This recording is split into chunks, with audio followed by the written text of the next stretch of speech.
네, 지금 이틀째 이어지고 있는 대구 산불로 2천여 명의 주민들이 대피하는 안타까운 사고가 있었습니다.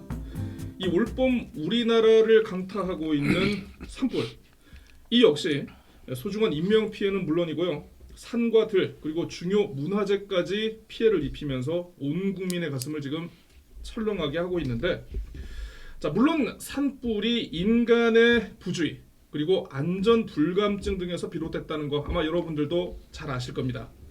자, 그런데 이 산불이 기후 위기와도 아마 밀접하게 연관이 돼 있다는 거 혹시 잘 아실지 모르겠는데요. 결과적으로 우리는 현재 기후 위기, 나아가 기후 재앙 시대에 살고 있음을 이번 산불을 통해서 새삼 실감을 하게 됐습니다. 자, 오늘 특별기획 인터넷신문 뉴스 제주와 시사 팟캐스트 제주팟닷컴이 공동으로 기획한 뜨거운 제주, 기후시민이 떴다를 주제로 함께 이야기 나눠볼까 하는데요. 오프닝부터 제가 얘기가 많이 무거웠던 것 같습니다. 오늘 함께할 네 분, 소중한 네 분 모셨는데 소개를 해보도록 하죠.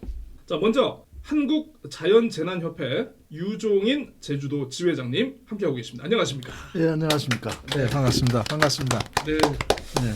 우리 저 지회장님 자기소개 좀 부탁드리겠습니다. 예, 저는 그 기상청 기상예보사 면허증을 소지하고 있고요. 조금 전에 설명한 것처럼 사단법인 한국자연재난협회 제주특별자치도 지부인데, 저희 단체는 그 제주도에 일어나는 자연재난, 태풍, 집중호우, 폭설, 가뭄, 폭염 이런 거에 대해서 집중적으로 연구하는 팀들로 구성되어 있고, 일반 회원들은 당연히 이제 그거에 관련돼서 내용을 숙지하고 작은 기후 실천 운동 이런 거에 동참하고 이런 단체이기도 합니다. 이게 매우 전직 베테랑들로 구성된 아주 전문적인 그렇죠. 그런 단체시네요. 제주도에 유일할 겁니다. 유일한 단체입니다. 오늘 방송이 아주 막 기대가 됩니다. 네, 그렇고요. 두 번째 모시는 분은요, 네, 대학생 기후행동 정나연님, 뜨거운 박수로 환영하겠습니다. 반갑습니다. 반갑습니다. 네, 저는 대학생 기후행동이라는 대학생 동아리, 전국 연합 동아리인데요. 네, 제주 지역 대표를 맡고 있는 정나연이라고 합니다. 반갑습니다. 예, 반갑습니다. 이런 팟캐스트 인터뷰는 처음이신가요?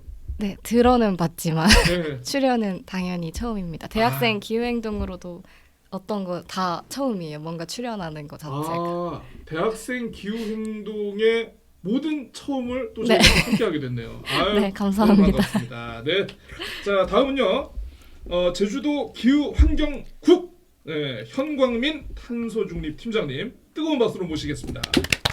예, 반갑습니다. 예, 현광민입니다.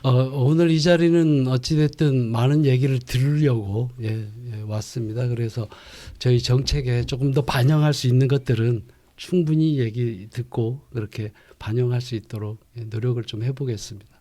예. 네, 오늘 기대 한번 해보도록 하겠습니다. 자, 마지막으로요, 인터넷신문 뉴스 제주의 김명현 기자, 무엇보다 오늘 이번 저희가 특별기획 뜨거운 제주 기후시민이 떴다를 꼭 이 내용을 가지고 얘기를 해보고 싶다라고 먼저 주제를 제안해 주신 분입니다. 김명현 기자님 모시겠습니다. 안녕하십니까? 네, 안녕하십니까. 뉴스제주의 김명현 기자입니다. 제가 이 제안을 제안하게 된 이유, 결정적인 이유가 하나 있었는데, 몇 년 전에 그 사진을 다들 보셨을 겁니다. 크리스 조던이라는 작가가 찍은 사진인데요. 보면 안 될 것 같은데?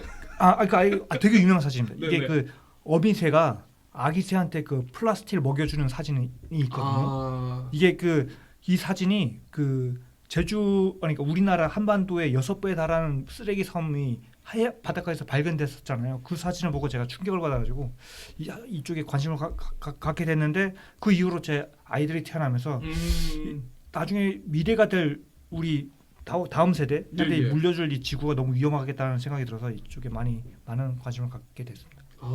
그렇습니다. 평소에 저하고는 이제 동료 기자로 이렇게 만나다가 또 우리 명현 기자님께서 또 그런 환경, 기후 위기에 또 이런 관심을 가지고 있고 평소에 또 그렇게 좀 주시하셨다고 하니까 또 한편에 제가 좀 부끄럽네요. 아닙니다. 존경합니다. 아닙니다. 감사합니다. 자, 이렇게 김명현 기자께서도 일단 기후 위기에 관심을 갖게 이렇게 조금 소개를 해주셨는데, 우리 혹시 나연님께서는 어떤 계기로 좀 기후 위기, 기후 변화 요거에 좀 관심을 갖고 이렇게 살펴보시게 되셨습니까? 저는 저의 대학 지금은 대학 원생인데요. 대학 그 학부생 학과가 사회교육과입니다.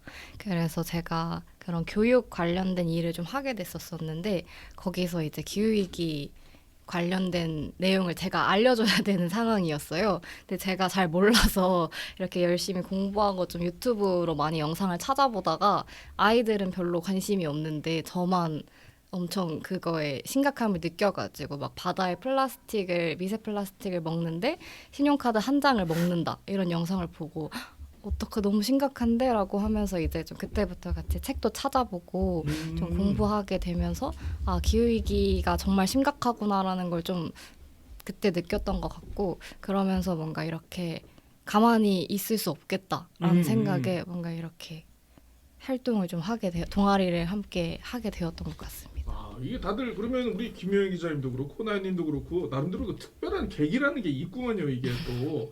아니 근데 우리 유종인 지회장님, 예. 지회장님 같은 경우에는 이제 그 기상을 업으로 뭐 한 30-40년 정도 요 일을 하셨다 보니까 기후 위기라는 거에 대한 관심을 갖게 된 특별한 계기라기보다는 이게 직업적으로 뭔가 체득된 뭔가 통찰력이 있지 않을까 싶습니다만은. 그렇죠. 이제 현직에 있을 때는 기상 예보에 이제 거의 집중적이었고 퇴직하고 나서는 이제 물론 예보도 중요하지만 기후라든지 특히 우리 제주도는 이제 자연 재난이 타 지방에 비해서 더 빈번한 지역이다 보니까 네네. 곁들여서 이제 학생들이나 도민들을 대상으로 강의도 가고 이러면서 이제 저도 거기에 따라서 이제 학습을 하다 보니까 기상 예보에서 이제 퇴직하고 나서는 기후 쪽으로 많이 이제 좀 자연 재난이라든지 이런 연관성에 대해서 관심을 갖고 연구하고 이렇게 하게 된 계기가 되었죠. 아하. 기후 위기. 우리가 기후 위기를 극복하는데 좀 좋은 해안을 또 제시해주지 않을까 이런 기대를 한번 해보게 됩니다. 자, 우리 현광민 팀장님 같은 경우에는 원래 이거 환경 분야가 승진이 잘 되는 분야인가요? 그렇진 않습니다. 아이고 이게 승진이 안 되는 분야군요 이게 또. 그렇습니다. 민원만 많습니다. 민원만 많다. 예, 그렇습니다. 그러면 그 인사 명령에 따라서 나는 어쩔 수 없이 나는 그러면 기후 위기, 탄소 중립 이 업무를 하고 있다. 그렇지는 않고요. 예. 제가 이제 전공도 환경이고요. 그리고 자부심은 갖고 있습니다. 그리고 제주라는 어떤 생태계적인 어떤 우수한 어떤 생태계 보물섬이지 않습니까? 그래서 자연 경관을 지키는 게 가장 시급한 게 뭔가 그거부터 보면 아마 저희 환경직들은 아마 공감을 할 겁니다. 이제 폐기물이라든지 생활권에서 나오는 어떤 환경에 대한 기후 복지가 되어야만이 이루어져야만이 자연 생태계도 이제 지킬 수 있다라는 그런 뭐 의무감이죠. 그런 의무감에 따라서 기초 시설은 많이 만들어 뒀는데 어떻게 합니까 이제 나비 효과 같이 쓰나미 같이 올라오는 이제 그렇죠. 기후 이런 어떤 위기들이 이제 이 업무를 하면서 점점 심각성을 좀 알게 되더라고요. 그래서 지금은 거의 저를 박아둔다 그 자리에 북박이.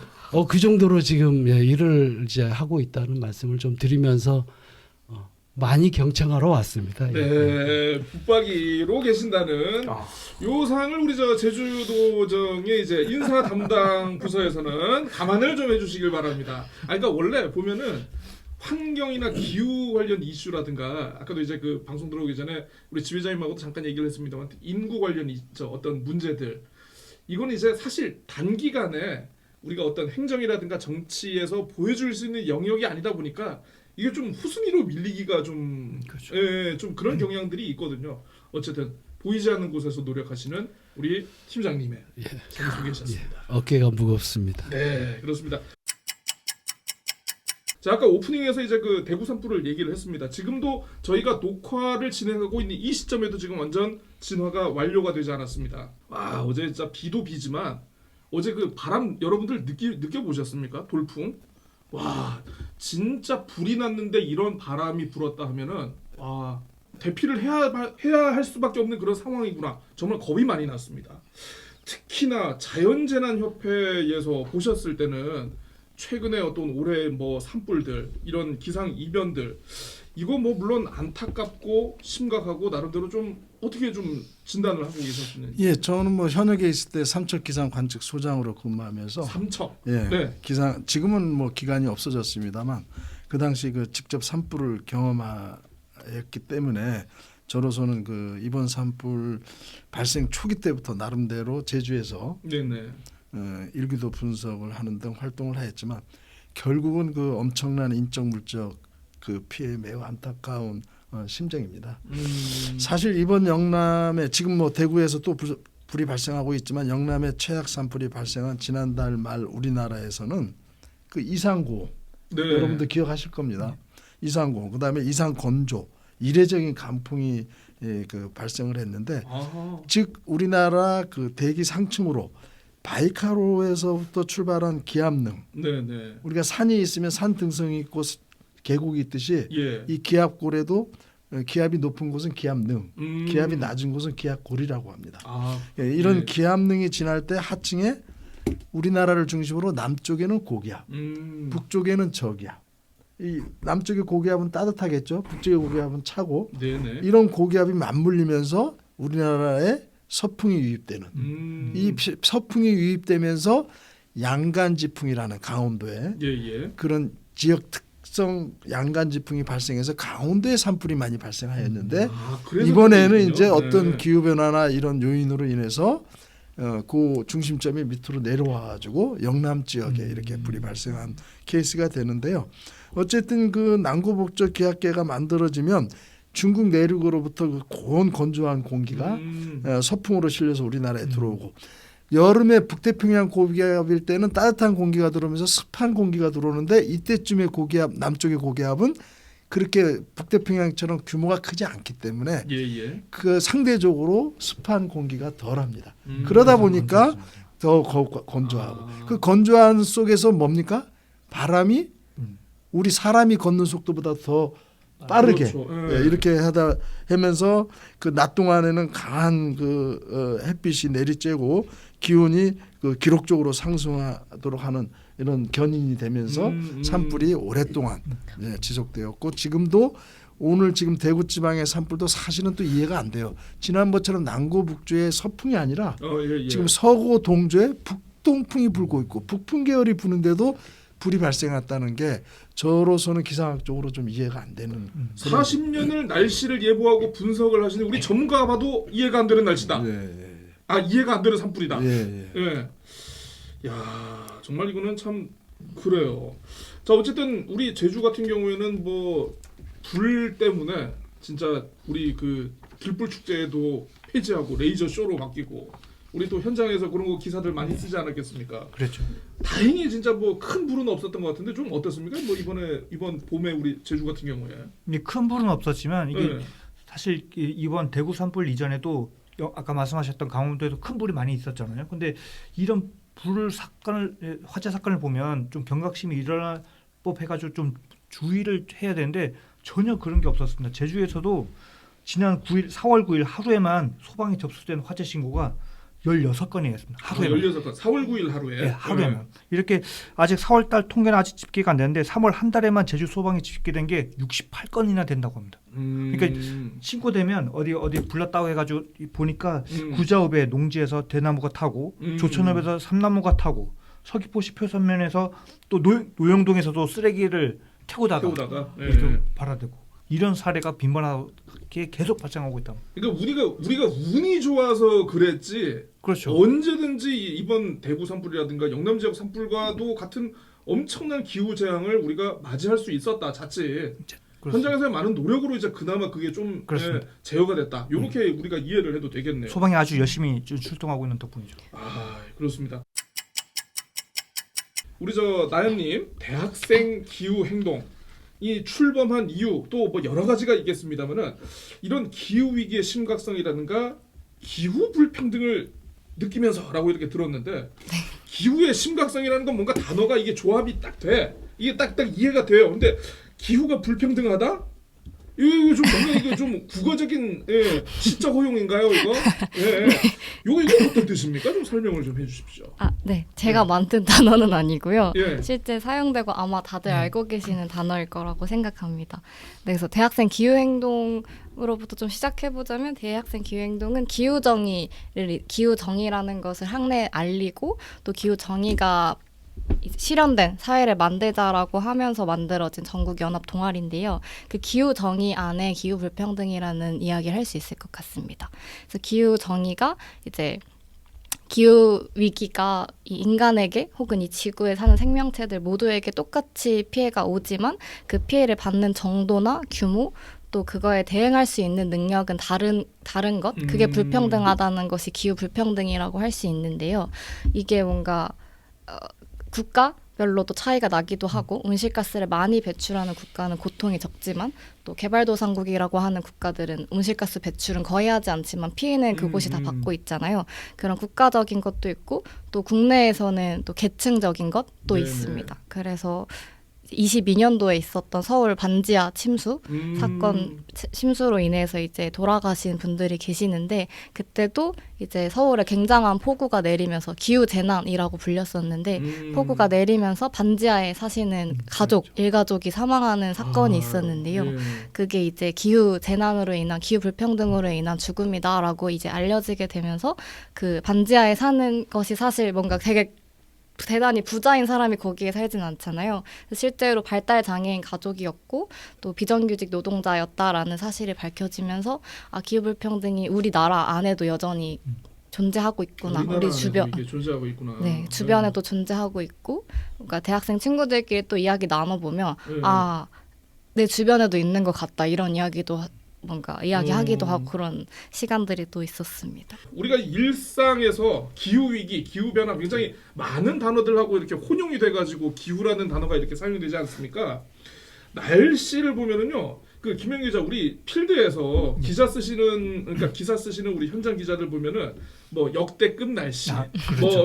그러니까 그 예전에는 역대급이라는 단어를 하나 쓰기 위해서는 정말 데스크한테 이거 잘못 쓰면 혼납니다. 맞습니다. 예, 역대급이라는 단어 잘못 쓰면 혼납니다. 그래서 굉장히 고심고심을 하면서 이거 뭐 몇 년 만에 기상 관측 이래로 근데 어느샌가부터 우리 기자들도요, 현장 기자들도 기상 관측 이래 뭐뭐뭐뭐 백몇 년 만에 뭐뭐뭐뭐 요 표현을 너무 쉽게 우리가 쓰고 있다.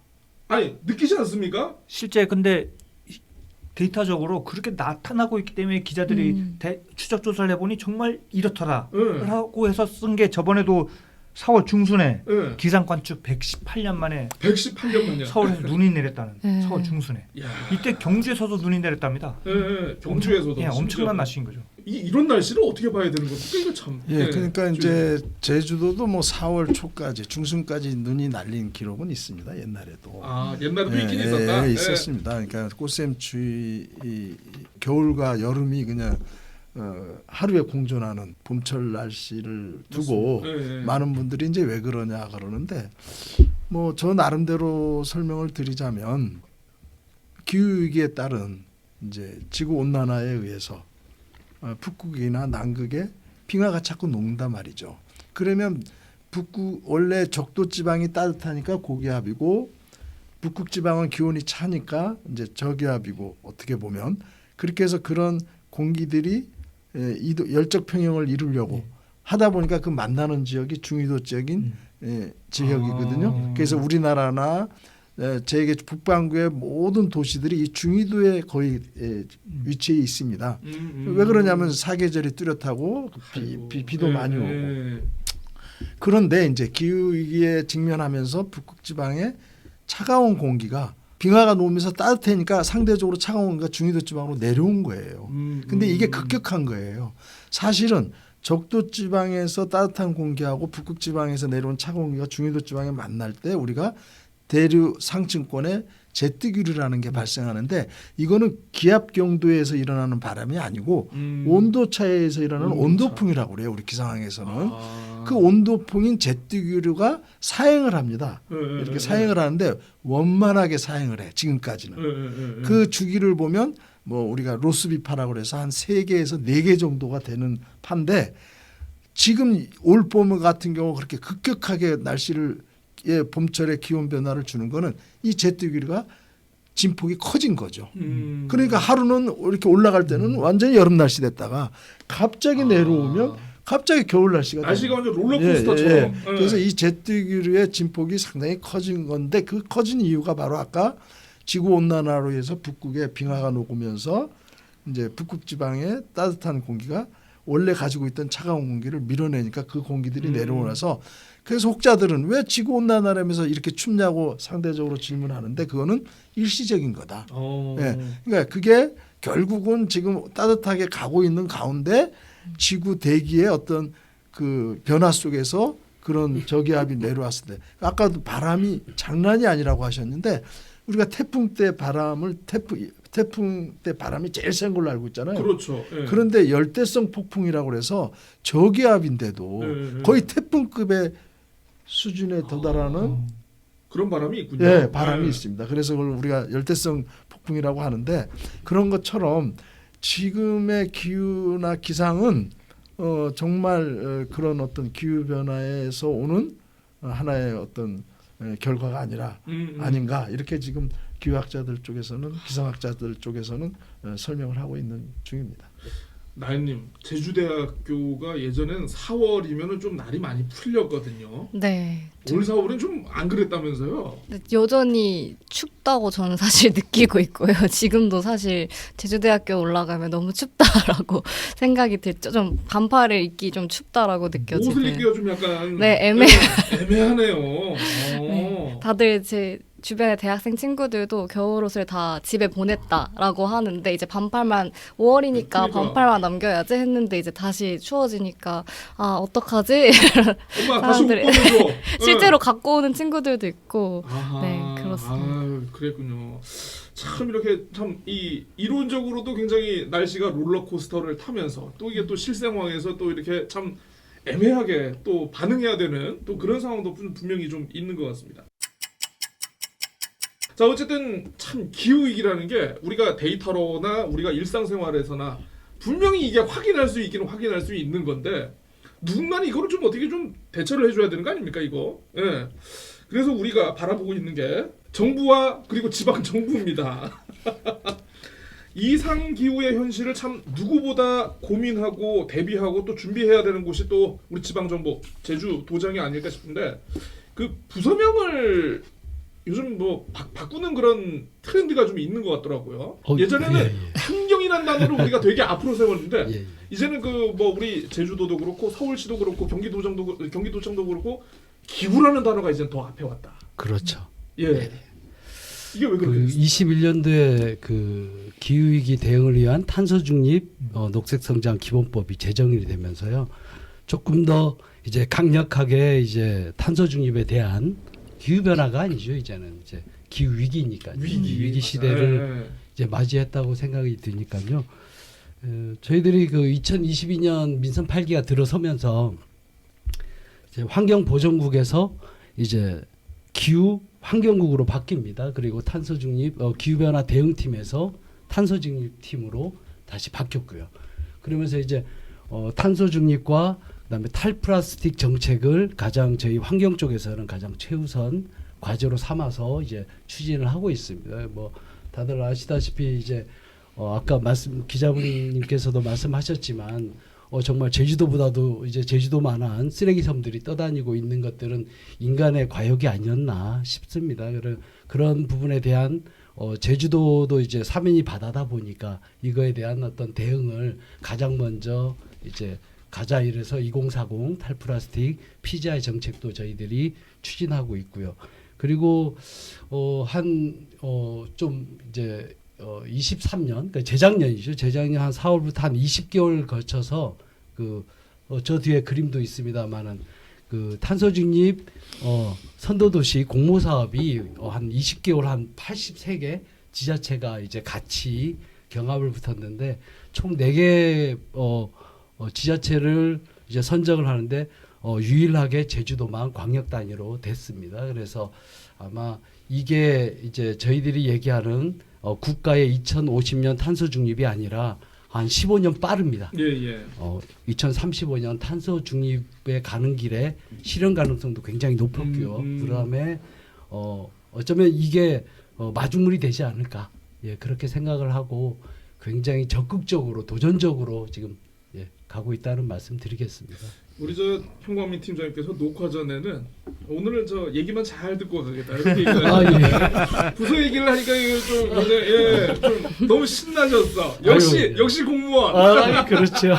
아니 좋은 뜻이었습니다. 예. 아유, 잘 들었습니다. 이 전 지구적인 문제인 기후 위기를 해결하기 위해서는 뭐 물론 국제기구 차원에서 또는 이제 우리 중앙정부 차원에서의 어떤 계획과 집행도 물론 중요하지만 무엇보다 시민들이 이걸 함께 해야 되지 않겠습니까? 그만큼 지방자치단체의 역할과 기능 그리고 비전이 무엇보다 중요하다. 이렇게 이해를 하겠습니다. 네, 감사합니다. 제주가 이끌면 미래가 됩니다. 예. 너무 노골적으로 가는데요. 그런가 하면은 우리가 얼마 전부터는 기후 온난화라는 말 대신에 기후 열대화, 지구 열대화. 그러니까 저희 어릴 때는 야 이제 조금 있으면 제주 바다에도 열대어가 나타난대 이런 얘기를 했었는데 이제는 열대어가 아니고 우리가 심해어를 제주에서 보게 될지도 모른다는 뭐 좀 극단적으로 얘기하면 좀 이런 상황입니다.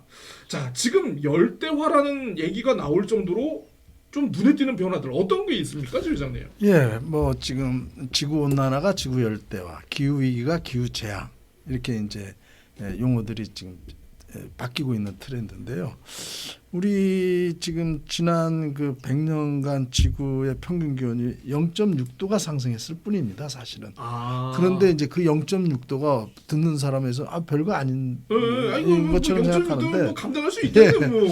근데 이제 향후 1.4도에서 5.8도 상승해서 2도를 넘으면 마지노선으로 보고 이제 큰일 난다 해서 이제 각 국가 정치 지도자들이 모여서 이제 이거에 대해서 대책을 세우고 하는데 실제 해수면 상승도 한 20에서 25cm. 근데 이게 불과 별거 아닌 것 같지만 이 파급 효과는 엄청난 거거든요. 그래서 나라가 바다에 완전히 잠긴다고 하는 나라도 있는가 할 정도로 그렇게 되고 향후 100년간 뭐 9에서 한 88cm까지 상승할 거로 예측하고 있습니다만 우리 제주 같은 경우는 최초 그러니까 1961년에서 70년대 평균 10도 정도 그러니까 최초에 그 당시에 15점 평균 온도가 4도였다면 그거에 비해서 한 1.3도가 상승했어요. 그러니까 다른 지역에 비해서는 우리 제주도가 빨리 상승했기 때문에 지금 용모리 해안 같은 경우도 옛날 그렇죠. 우리가 20년, 30년 전에는 그냥 들어갔던 1년 365일 중에 한 200일 이상을 들어갈 수 있다면 지금은 뭐 상대적으로 엄청나게 지금 들어갈 수 있는 일이 트레일 코스를 이렇게 얘기하시는 거죠. 못 들어가서 그다음에 아까도 얘기했지만 제주 바다 속에 자리해라든지 뭐 이런 것들이 지금 다 육지로 가고 한치도 안 잡혀서 지금 거의 육지로 갔고 그다음에 필리핀 어종들이 지금 실제 제주도 섭섬이나 그 범섬 이런 데서 지금 관측이 되고 있고 뭐 눈에 띄게 보이는 건 뭐 우선 한라봉이나 감귤이 전라남도 뭐 이런 데서 공공연하게 하나의 케이스가 아니라 그냥 공공연하게 재배가 되고 있고 그다음에 대구 하면 사과로 유명했던 것들이 지금 포천 이런 쪽으로 지금 옮겨간 것처럼 그렇죠. 그런 것들을 보고 그다음에 우리 한라산의 구상나무가 거의 지금 소멸돼 가고 있고 그래서 바다나 육지나 이런 쪽에서의 기후 변화 이런 그 지구 온난화에 의한 변화된 모습들 실질적인 모습들은 우리가 지금 뭐 쉽게 눈에 띄게 볼 수 있다는 거가 로 설명드릴 수 있겠습니다. 조 회장님, 그 지금 말씀하신 게 어렵지 않고 너무 쉽게 이거를 아무 데서나 볼 수 있으니까 그게 더 참 너무 안타까운 것 같습니다. 이제는 과연 기후 변화가 올 것인가라고 생각하는 건 이미 다 늦었다고. 늦었죠. 이미 오고 있죠. 받아들이고 이제 빨리 대책을 세워야 되는데 이게 가장 큰 문제예요. 맞습니다. 우리 저 김혜인 기자 같은 경우에 제주도청을 출입하고 계시지 않습니까? 예. 그 도청을 출입하다 보면은 도청 앞에서 지방 정부라든가 우리 도민 사회에 목소리를 내고 싶어 하시는 분들이 굉장히 많이 보이십니다. 그렇죠. 그러니까 보니까 특히나 이제 뭐 지난해 같은 경우에는 저 지금 뭐 기억이 납니다만 농민분들 예. 농민분들이 좀 어떤 제도적인 어떤 대책 농장 관련한 대책을 촉구를 하면서 굉장히 집회나 시위들 많지 않았습니까? 뭐 늘 콩 하시는 분들 그리고 뭐 감귤 하시는 분들 뭐 이제 뭐 어업 하시는 분들도 좀 다양하게 있는데 좀 이런 분들 이렇게 좀 현장에서 만나보면 좀 약간 좀 어떤 변화들 이렇게 얘기를 하고 계십니까? 실제로 그 저희 아버님만 하더라도 예전엔 배를 타셨었습니다. 아, 근데 이제 1차 산업 현장에 계셨군요. 배를 이제 안 타시는데 배를 타셔가지고 이제 가지고 오시면 항상 저기 싱싱한 해산물들을 저한테 주시곤 하셨었는데 그래서 입맛이 까다로웠구나. 어느 순간 이게 이제 안 가지고 오시더라고요. 그 이거 뭐냐고 한번 제가 물어봤더니 멸치에 다 올라가 버리고 자리도 다 올라가 버려가지고 이제 잡을 게 없답니다.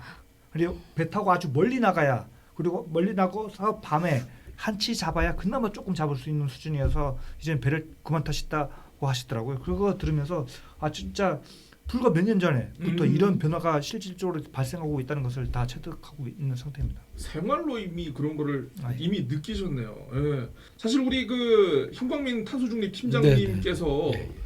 현장에서 아까 이제 뭐 민원 얘기를 되게 많이 들으신다고 이거 어떤 걸 할 걸까 이거 좀 도에서 어떤 좀 해줘야 될 거 아닐까. 맞습니다. 예, 어떤 통감하고 거 있습니까? 예. 예. 근데 다행스러운 건 저희 부서로 직접적으로 민원은 없습니다. 아, 예, 왜냐하면 이제 자기 부서로 없다고 참 예, 좋아하십니다. 예. 왜 그러냐면 부처도 그렇고 음. 저희 이제 각 부서들도 그렇고 모든 부서에 이제는 탄소 중립에 대한 업무를 이제 할 수밖에 없는 시점이 되어 있습니다. 그래서 예. 농민 뭐 우리 저도 이제 농사를 짓습니다만 이제 농업 분야를 하고 계시는 분들은 농림부서에다가 아까 기자님께서 말씀 어업 종사하시는 분들은 이제 해양부서 쪽으로 이쪽으로 이제 똑같이 이제 탄소 중립에 관한 얘기 그다음에 기후 위기에 따른 그런 어떤 아까 얘기하셨던 기후 불평등에 대한 거를 몸소 이제 1차 산업 하시는 분들은 느낀다는 거죠. 그래서 그런 얘기들이 모아져서 저희들 쪽으로 저희들이 컨트롤 타워를 하고 있습니다. 탄소 중립 관련 그다음에 기후 위기 적응에 대한 부분 아까 말씀하셨지만 이제는 적응을 해야 될 때다라고 하시지만 인간은 적응할 수 없다고 저는 이제 봅니다. 1.5도가 넘어서고 2도가 육박하게 되면 당연히 여기는 사막화가 될 거고 결국엔 점점 비도 안 오게 되니까 그러면 아까 말씀하셨듯이 뭐 식량이든 뭐든 저희들은 당연히 그런 어떤 사회에 이제 굉장한 어떤 혼란이 초래가 될 것이다라는 거는 네네. 이미 예측들이 되지 않습니까? 그래서 그리고 제주도 같은 경우에 아마 뭐 이건 뭐 제가 이제 번데기가 주름 잡는 얘기인지 모르겠습니다만 그 전에는 그 태풍급이 매우 강해서만 놀았던 것 같아요. 근데 이제는 그걸 계속 그 수준 이상으로만 오다 보니까 2020년도에 아마 초강력 등급이 아마 새롭게 탄생을 했을 거예요. 초강력 등급. 예. 그 찾아보시면 전문가 있으십니다. 예, 그래서 잘하셔야 됩니다. 초강력 등급이 올라왔고 그건 건물을 붕괴시킨답니다. 건물을. 예, 근데 그거에 가장 저희들이 최전선 아닙니까 제주도. 그 자리에 있는 제주도의 역할이나 그렇게 대응하는 거는 저희들의 소명이라고 생각을 합니다. 예, 그렇게 해서 열심히 많은 얘기를 듣고 그렇게 태풍 얘기를 하시니까 예, 제가 진짜 2007년에 태풍 날이 예. 와 그때 제가 이제 이제 기자로 이제 입직을 한 지 얼마 안 되던 때인데 정말 현장에서 죽는 줄 알았습니다. 진짜 죽는 줄 알았습니다. 진짜.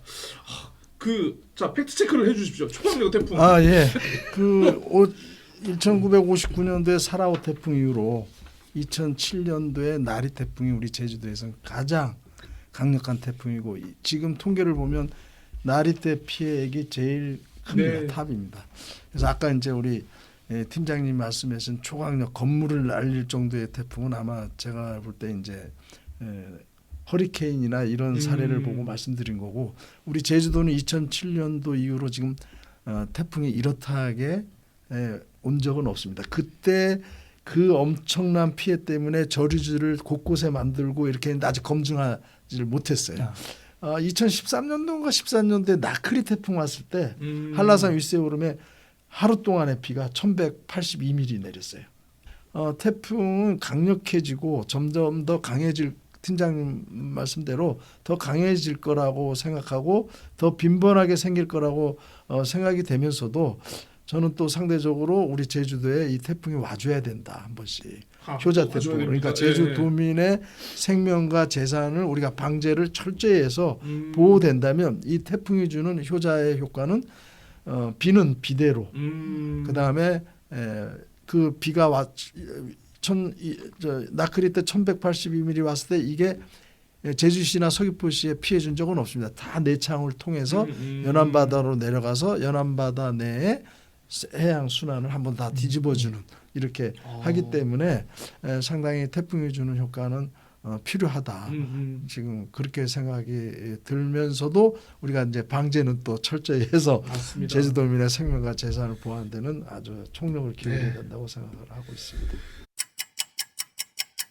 요즘 우리 MZ 세대 분들도 보면은 기후 위기에 대해서 굉장히 관심을 떠나서 행동으로 움직이고 나름대로 이거에 대해서 우리 나연님처럼 관심 있는 분들은 동아리도 만들고 이렇게 활동을 하고 계시는 것 같더라고요.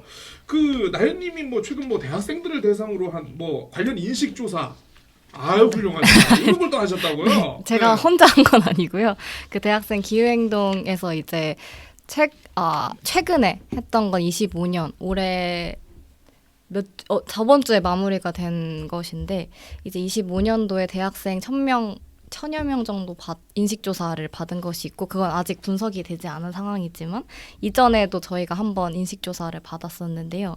2024년 총선을 대비해서 23년 말에 이제 대학생들이 기후위기를 어떻게 인식하고 있는지, 또 기후위기 관련 정책 어떤 것들이 필요하다라고 생각하는지, 이제 그때도 전국에서 1000여 명 정도 이제 인식조사를 받게 되었습니다. 네, 그래서 그때의 내용을 조금 이야기를 드리자면, 네네. 그때는 이제 24년 총선을 대비한 23년도에 받았던 내용인데, 그때 이제 지구 티핑 포인트 아까 1.5도 말씀해 주셨는데 1.5도가 얼마 남지 않았다. 그때 당시에 5년 안에 온다라고, 이대로 가면 5년 안에 1.5도가 된다라는 이야기가 있었고, 이제 그걸 막을 마지막 국회의원들을 뽑는다라는 마음으로 우리가 기후 유권자가 되자라는 그런 이야기를 좀 했었는데요. 그러면서 그 대학생들을 어떻게 생각하는지 인식 조사를 받게 되었습니다.